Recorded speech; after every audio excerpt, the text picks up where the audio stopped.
L'avenir de Mayotte, l'avenir de la Corse, l'avenir de la France, c'est de tout cela dont il sera question ce matin avec Jean-Michel Clément, qui est député de La République En Marche de la Vienne.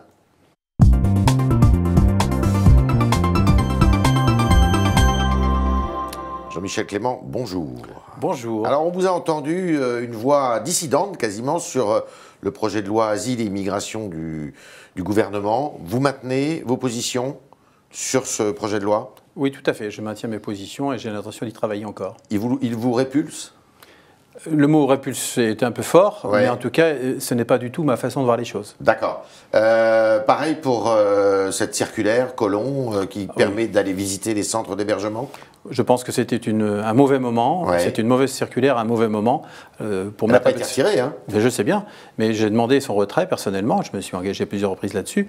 Je considère que ce n'était pas une bonne chose que d'avancer cette circulaire dans les circonstances dans lesquelles elle a été. Et pourquoi ? C'est quand même pas inutile d'aller voir dans les centres qui sont ceux qui... Il ne faut pas confondre le rôle de chacun. Il y a les associations dont on ne dira jamais assez le rôle essentiel qui est le leur, et l'État est bien content de trouver leurs actions pour justement combler les trous dans l'action de l'État. Et je pense que la confiance doit être réciproque. Donc je pense que c'était aussi, vis-à-vis des associations, je dirais un signe négatif qui leur a été envoyé. J'ai obtenu une espèce de méfiance mal placée. Oui. Et si cette circulaire n'est pas retirée, qu'est-ce que vous allez faire ? Ouais. Sur une circulaire, après, elle peut mourir sa belle mort par rapport justement à l'usage qu'on en fera. Vous allez batailler sur quel sujet ? Pour la loi, moi, je me bataillerai premièrement sur la question des délais, qui sont, de mon point de vue, anticonstitutionnels. Il y a la question, je dirais, donc un délai plus court d'examen des dossiers, mais un délai plus long de maintien si vous voulez, dans les centres de rétention, hein, c'est ça ? La vraie question, c'est de savoir quels moyens on se donne pour appliquer le texte qu'on est en train de voter. Ça fait, je crois, ça sera la 17e texte qu'on votera en 20 ans. Moi, j'ai déjà dit que j'étais favorable à ce qu'on ait un texte vraiment qui pose les vraies questions et non pas un texte de plus. Et je pense qu'on sera sur un texte de plus. Vous êtes un frondeur, vous étiez un frondeur au Parti Socialiste, vous êtes un frondeur pour la République En Marche ? Le mot frondeur, à mon avis, est obsolète aujourd'hui. Je crois qu'il ne faut pas le voir comme ça. Je crois que le groupe En Marche a aussi besoin d'entendre toutes les expressions. J'en ai une avec d'autres collègues sur ce point. Et je crois qu'en la matière, si on veut mettre un nom sur un comportement, on se trompe. Vous voulez un groupe qui soit plus à gauche à l'intérieur de la République En Marche, c'est toujours le cas ? Je veux que toutes les sensibilités soient entendues. Après, sur la question de la forme, ce n'est pas d'actualité. C'est pas de créer un groupe à l'intérieur du... Pour l'instant, ce n'est pas d'actualité, à n'en pas douter. D'accord. Alors, ce qui est d'actualité, en revanche, c'est la réforme de la Constitution. Oui. Est-ce que vous allez vous opposer à la limitation du droit d'amendement ? Je crois que je ne serai pas le seul, parce que j'étais rapporteur du groupe de travail sur justement la réforme de la procédure législative. Tous les groupes politiques qui ont entendu sur le sujet ont fixé comme ligne rouge la limitation du droit d'amendement. C'est pour ça que dans le rapport, moi j'ai proposé non pas la limitation du droit d'amendement, mais le cantonnement du débat parlementaire. C'est-à-dire qu'on a la procédure accélérée aujourd'hui qui est soit inutilisée, soit mal utilisée, dont on pourrait se servir autrement, y compris dans le débat en commission. Donc je pense que là, on peut faire des progrès. C'est quoi la procédure accélérée ? Procédure accélérée, c'est à la fois, d'abord 2 lectures seulement au Sénat et à l'Assemblée, et, j'ai oublié, le temps programmé. Donc le temps programmé, ça veut dire qu'on fixe un quantum de temps pour débattre d'un texte de loi. Alors on pourrait parfaitement... Donc tout le monde convient ? Écoutez, ça a fonctionné quelquefois sous le mandat précédent. Ça, c'était la réforme de 2008. On peut parfaitement mieux appliquer ce dispositif-là et l'appliquer à la fois autant en commission et autant dans l'hémicycle. D'après vous, le gouvernement, il va maintenir cette histoire de limitation du droit d'amendement ? Ça me semble compliqué parce que je crois qu'il y a plusieurs petits problèmes qui viennent se greffer là-dessus. Qui va arbitrer sur le fait de dire on prend pas. Il y aura un problème de contrôle. Je crois que le Conseil constitutionnel ne le laisserait pas passer. D'accord. Donc, et un article spécifique pour la Corse, vous êtes d'accord avec ça ? Écoutez, c'est ce que demandent les nationalistes corses, ce qu'ils ne sont pas sûrs d'avoir d'ailleurs encore. Je crois que la question de la Corse a été posée l'autre jour lors de la visite du président de la République en Corse. Je crois que d'abord il faut dire la Corse dans la République, ça, je pense que c'est la première chose. La deuxième chose, c'est de dire est-ce qu'il y a des singularités corses qui nécessitent que l'on écrive quelque chose dans la Constitution.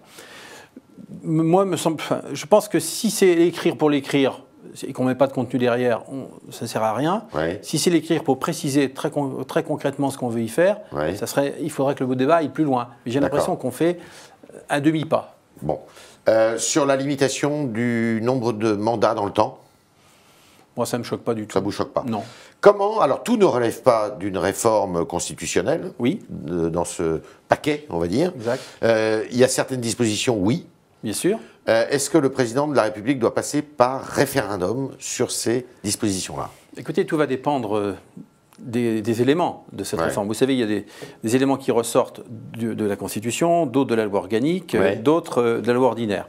Après, quels seront les sujets qui vont faire débat entre le Sénat et l'Assemblée? Parce que je pense que c'est d'abord à ce stade-là qu'il faut discuter. Pour avoir une majorité des 3/5, il faudra bien que le Sénat soit d'accord. Sur quel sujet, notamment, il doit avoir la majorité des 3/5? Et je pense qu'il y aura il y a à la fois la limitation du nombre de parlementaires.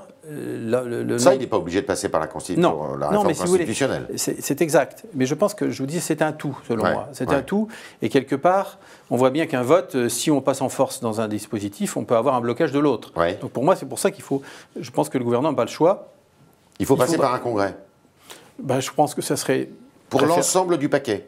Oui, je crois que le Congrès, c'est d'abord moins risqué que de passer par un référendum classique, parce qu'on sait bien ce qu'il en est des questions que l'on pose et des réponses qu'on apporte. Je crois que le président en est bien conscient de tout ça. Et puis, je pense qu'il ne faudrait pas manquer, je dirais, le rendez-vous de cette réforme au motif de vouloir passer en force sur certains sujets. Mais donc, il faut passer par le Congrès. Le Congrès, absolument. Et on met tout au Congrès? Non, pas spécialement. Mais si vous voulez, je crois que il y a ce qui ressort du Congrès, ce qui ressort de la loi organique et ce qui ressort de l'ordinaire. Mais je pense que dans les discussions, le vote de l'un emportera les décisions sur les autres. D'accord, ok. On voit que vous êtes réservé sur certains aspects de la politique du gouvernement. C'est le cas aussi sur la politique économique? Écoutez, sur la politique économique, il y a un certain nombre de réformes que ni la droite ni la gauche n'étaient en capacité de faire ou d'avoir fait. Donc moi, je suis reconnaissant au président de la République d'avoir engagé des réformes de fond dont notre pays a besoin. Pour la réforme de la SNCF, par exemple? Alors, sur la question de la réforme de la SNCF, je crois que tout le monde actera que je crois qu'on est le dernier pays à ne pas avoir touché à la réglementation en la matière. Il ne nous reste plus qu'un certain nombre de choses à voir au niveau de l'ouverture du marché. Mais je crois qu'on confond deux choses là dans le débat. Il y a l'état de la SNCF, d'abord, et le statut des cheminots. Je pense que ce sont deux sujets différents. Et il faut y toucher au statut des cheminots? Pour les cheminots qui seront embauchés à l'avenir. Il faut de mon point de vue, il faut actualiser je dirais le cadre collectif d'exercice du métier à la situation d'aujourd'hui. Me semble-t-il, il n'y a pas de réformes qui ne peuvent être mal comprises, et je crois que les cheminots eux-mêmes en conviennent. Il y a un certain nombre de points sur lesquels il faut revenir, parce que on est au XXIe siècle, le statut date il y a plus de 50 ans. Je crois qu'il y a des choses qu'on peut parfaitement comprendre qu'il faille revenir. Vous redoutez un printemps chaud, justement, autour de ces réformes économiques qui bousculent quand même pas mal les habitudes françaises? C'est pas impossible. C'est pas impossible qu'un sujet émerge plus que d'autres. Lequel, vous voyez? Je pense que la SNCF pourrait cristalliser des choses. Le poil à gratter? Oui. Le gouvernement songe à rétablir la désocialisation et non pas la défiscalisation des heures supplémentaires d'ici à 2020. C'est-à-dire qu'il n'y aurait plus de charges patronales et de charges salariales. Vous êtes d'accord avec ça? Je pense personnellement, ça ne me choque pas. Je crois qu'on en discutait l'autre jour avec ma collègue Brigitte Bourguignon et j'avais été surpris par sa déclaration. Mais lorsque nous sommes rentrés dans le détail, je pense que oui, il peut y avoir du positif derrière ça. D'accord. Alors Mayotte, île française de l'océan Indien, qui bouillonne, beaucoup d'insécurité, des problèmes d'immigration comme on n'en connaît nulle part ailleurs d'ailleurs en métropole. Est-ce que la méthode employée par le gouvernement, qui est une méthode plutôt sécuritaire d'abord, est la bonne? Je connais bien Mayotte pour avoir visité cette île et avoir déjà mesuré il y a 2 ans l'ampleur des problèmes. L'explosion d'aujourd'hui était prévisible. Je crois que tous ceux qui sont allés raisonnablement en avaient les mêmes conclusions. On a deux éléments. Il y a l'urgence que demande la situation, que demandent les Mahorais. Et puis, il y a, je dirais, des problèmes de fond, mais qui nous rapprochent peu ou prou peut-être du débat sur l'immigration. C'est-à-dire qu'aujourd'hui, qu'est-ce qu'on ne fait pas aujourd'hui dans l'océan Indien?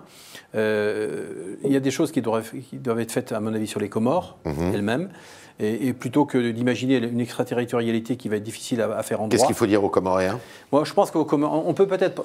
Moi, je suggérais de dire, voilà, quelque part, on a peut-être à faire une maternité aux Comores, on a peut-être à faire des écoles aux Comores, et puis on a peut-être à fixer des règles, justement, par rapport à cette immigration. Mais les Comores, c'est pas la France aussi. C'est pas la France, mais on peut faire... Qui va financer tout ça? On peut faire du développement, des politiques de développement. Je pense que, vous savez, le coût aujourd'hui du fonctionnement, du rapatriement, des gens qu'on prend le matin, qu'on renvoie le soir, quand on additionne à la fin de l'année combien ça a coûté, je pense que si on le mettait dans des maternités ou dans des écoles, d'abord ça changerait de case et ça serait mieux. Madame Girardin s'y prend bien dans le dialogue? Écoutez, je l'ai écouté hier soir, je pense que c'est pas simple, mais oui, je crois qu'elle approche les choses correctement. Vous avez lu Le Monde, daté d'aujourd'hui, avec l'interview de François Hollande, qui critique la façon dont la France conduit sa politique avec la Russie, c'est avec la Syrie au centre du jeu, en disant bon bah très bien, là il y a des lignes rouges à pas franchir et les Russes les franchissent.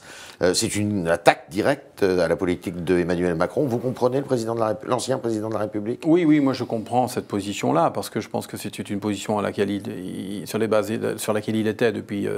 Donc ça veut dire que la politique actuelle du président de la République, c'est pas celle qui vous convient? Je ne dirais pas exactement cela. Je dirais qu'aujourd'hui, les circonstances ont aussi changé, compte tenu de l'évolution sur le terrain, avec la lutte. Mais je pense que la lutte contre l'État islamique, contre Daesh, ne justifie pas tout. Et je pense qu'à un moment donné, il y a des lignes à ne pas franchir. On est trop complaisant avec Moscou? Oui, je le crois. C'est un dictateur pour vous, Poutine? C'est une question que j'ai entendue ce matin, je crois, posée à la radio. Non, je ne dirais pas que c'est un dictateur, mais c'est un personnage dont les Russes eux-mêmes attendent justement qu'il exprime cette puissance-là. Cette autorité. C'est-à-dire que je pense que les Russes ont peur d'une alternative qu'ils ne voient pas, et donc ils en acceptent une espèce de protection qui est donnée par une autorité. C'est-à-dire c'est plus un problème d'autorité que de dictature. Vous redoutez la réélection de Vladimir Poutine dimanche? Non, je ne redoute pas, parce qu'elle est acquise par avance, mais on est sur un régime autoritaire. C'est les mêmes choses qui se passent en Chine aujourd'hui. Et on n'a pas la bonne attitude face à ça? Je pense qu'il faut aussi se montrer un peu plus ferme. Parce que sinon, c'est lui donner aussi hors de ses frontières. C'est le conseil que vous donnez à Emmanuel Macron? Oui, tout à fait. D'accord. Il vous convient, Emmanuel Macron, quand même, comme président? Oui. C'est votre président? C'est mon président, mais il n'empêche que pour qu'il soit mieux encore mon président, j'ai envie de lui dire les choses que je pense. On continue avec Jean-Michel Clément, député de la Vienne de La République En Marche, et Julie Coulon-Profisi nous a rejoint dans le studio.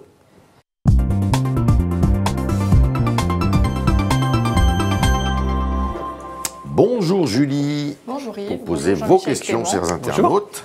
Alors on a une question qui vient d'arriver sur le chat du Figaro. Donc c'est Ossine qui dit critiquer le 49.3 pour ensuite systématiser le passage en force avec, je pense qu'il parle des ordonnances utilisées par Emmanuel Macron pour les différentes réformes. Est-ce que ce n'est pas hypocrite? Je ne sais pas si le mot est hypocrite. En tout cas, je partagerai assez volontiers l'analyse de Ossine. Un parlementaire, vous savez, n'aime pas qu'on le dessaisisse de son pouvoir de parlementaire. C'est inscrit dans la Constitution, les ordonnances. Mais tout à fait. Mais pour autant, en abuser, ça veut dire que quelque part, c'est réduire au silence les parlementaires. On en utilise beaucoup, à mon sens. C'était utile de les utiliser pour la SNCF, par exemple? Je ne suis pas sûr. Je pense que, autant pour la réforme du Code du travail. Oui, c'était nécessaire, parce qu'il fallait effectivement, après le dialogue, avancer. Je pense que sur la SNCF, on pouvait aussi participer autrement. D'accord. Alors, on a une question de Jean qui dit frondeur dans l'ancien gouvernement et puis ensuite un départ à La République En Marche. Est-ce que c'est compatible? Mais j'ai jamais été frondeur dans l'ancien gouvernement. Donc il va falloir qu'il révise. Il y a des mauvaises informations. Autre question. On a une autre question. Donc les résultats des dernières élections législatives partielles sont en défaveur de La République En Marche, avec notamment un premier tour difficile en Haute-Garonne. Et il y a aussi quelques temps... Ce qui n'était pas le cas en Guyane, où le candidat a gagné. Ce qui n'était pas le cas en Guyane, mais qui était le cas par contre dans le Val d'Oise et dans le territoire de Belfort il y a quelques temps. Est-ce que c'est le signe d'un essoufflement de la mobilisation? D'abord, moi, ce qui me frappe, c'est l'abstention. Donc déjà, il y a une amplification du phénomène abstentionnel. Qui est fréquente dans les partiels. C'est fréquent, mais c'était important aux dernières consultations, ça l'est encore plus là, l'amplification est importante, et qu'il y ait, je dirais aussi, un mécontentement qui s'exprime par le vote dans ces consultations n'est pas non plus original. Hein. Est-ce que votre parti, celui auquel vous appartenez aujourd'hui, est suffisamment offensif, constitué est-ce qu'il ne tient que par Emmanuel Macron, ce parti ? D'abord, j'ai envie de relever un mot, le mot parti. Oui. C'est pas un parti, c'est un mouvement. C'est un mouvement. Donc c'est toute la différence, je crois, entre appartenir à un parti. C'est-à-dire que vous êtes moins enregimenté, c'est ça ? La question du mouvement, comme son nom l'indique, c'est quelque chose qui bouge. Et quelque part, je pense que les futures échéances exigeront qu'il y ait une ligne politique qui soit clairement définie, ce qui manque à mon avis aujourd'hui. Donc davantage partisane alors ? Tout à fait. Donc vous regrettez que ça soit un parti ? De toute façon, écoutez, vous êtes un observateur du monde politique depuis longtemps. Ouais. Je suis certain que vous partagerez cette idée avec moi, que demain, lorsque nous arriverons à une prochaine échéance, il y aura forcément une lecture partisane des prochaines consultations. D'accord, donc il faut que la République En Marche se muscle. Complètement. Vous y employez personnellement ? Je m'y emploie à ma modeste participation. Après, nous verrons bien l'orientation que les choses prennent. Alors en 2017, les créations d'emplois salariés sont au plus haut niveau depuis 2017. Est-ce que ça veut dire que Macron peut tenir sa promesse de passer en dessous des 7% de chômage d'ici la fin du quinquennat ? Écoutez, moi j'ai cru entendre l'autre jour qu'il avait évoqué l'idée d'un 9% structurel. Je me suis réjoui quand il est passé à 8,6 en disant voilà, finalement que les mesures qui avaient été prises dans le mandat précédent ont trouvé leur écho là aujourd'hui. Si on va à 7%, évidemment je m'en réjouirais. C'est l'objectif qui a été affiché en campagne. Hein. Oui, mais je dirais le chiffre de 9%, chômage structurel, a été aussi évoqué au mois de novembre dernier. Donc moi je ne sais pas si on arrivera à cela, mais ce que je constate surtout, c'est que le chômage frappe inégalement nos concitoyens. Et que autant il y a une France qui gagne et qui va se sortir gagnante des moments que nous passons, et puis il y a une France qui souffre et qui, elle, reste à l'écart. Cette fracture que vous évoquez, c'est une fracture qui passe entre les villes et les zones rurales ? Complètement, oui. C'est une vraie fracture. Donc la lecture du président de la République est une bonne lecture de la France ? Écoutez, moi je pense qu'aujourd'hui nous sommes face à un décrochage des territoires, et décrochage des territoires et décrochage des gens qui vivent sur ces territoires. Ça peut être compliqué pour le président de la République ? Je le pense, sincèrement. Je le pense parce que les mouvements populistes auront forcément un écho face à la désespérance que certains connaissent. Dernière question. Alors vous en avez déjà parlé tout à l'heure, vous avez été assez critique vis-à-vis de certaines mesures du gouvernement, comme la politique en matière d'immigration et la réforme des institutions plus récemment. Donc on a Anna qui demande pourquoi être allé à la République En Marche si vous n'êtes pas d'accord avec les grosses réformes. Bonne question. C'est une bonne question. Je ne suis pas sûr que ce soit une bonne question, parce que je pense que s'il s'agit d'être le doigt sur le pantalon pour dire voilà, ce qu'ils ont proposé est bon, moi je participe que nous devons construire ensemble quelque chose. La loi sur l'immigration telle qu'elle est présentée, pour moi, n'est pas bonne. Je ne suis pas le seul à le dire, et je le répète. La réforme des institutions, c'est quelque chose qu'on construit. Que je sache, le Premier ministre l'a bien dit l'autre jour devant le groupe. Vous n'êtes pas un député Godillot ? Non, je veux ni Godillot ni Frondeur. Très bien, c'était la conclusion de député de la Vienne. Merci d'avoir répondu à nos questions, à vos questions, chers internautes. Merci Julie. Merci. Merci à vous.